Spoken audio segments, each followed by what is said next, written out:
minanga makila na TikTok. Nazo yape na répondre bino na zemi ya munene parce que na bi place na Simba. Na bi place na Zalaka.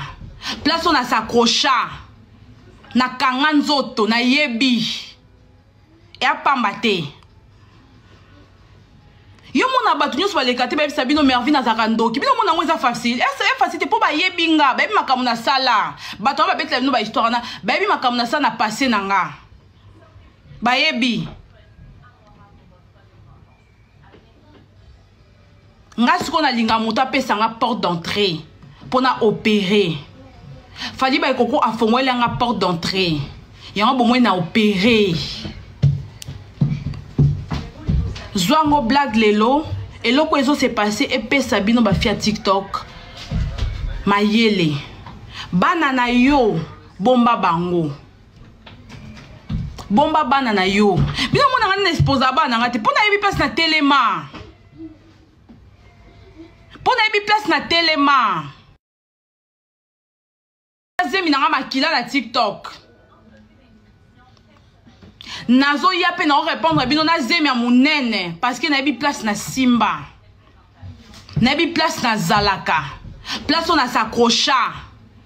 Na kanganzoto na yebi. Et a pambate.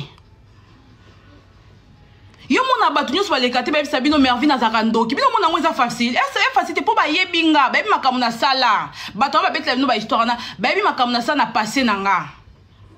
Ba yebi. Nga siko na linga muta pesa nga porte d'entrée pour na opérer. Fadi ba koko afongwele nga porte d'entrée. Yanga bomwe na opérer. Zwango blague lelo eloko ezo se passé et pesa bino ba fia TikTok. Mayele. Bana na yo bomba bango. Bomba bana na yo. Bino mona ngani na esposa bana ngati pona yebi place na telema. Pona yebi place na telema. Zemi nanga makila na TikTok. Nazo yape na répondre bino na zemi ya munene parce que na bi place na Simba. Na bi place na Zalaka. Place on a s'accrocha. Na kanganzoto na yebi. Et a pambate. Yo mona batu nyos ba lekate ba sabino mervi na zakandoki. Bino mona ngweza facile. C'est facile pour ba yebinga, ba bi makamu na sala.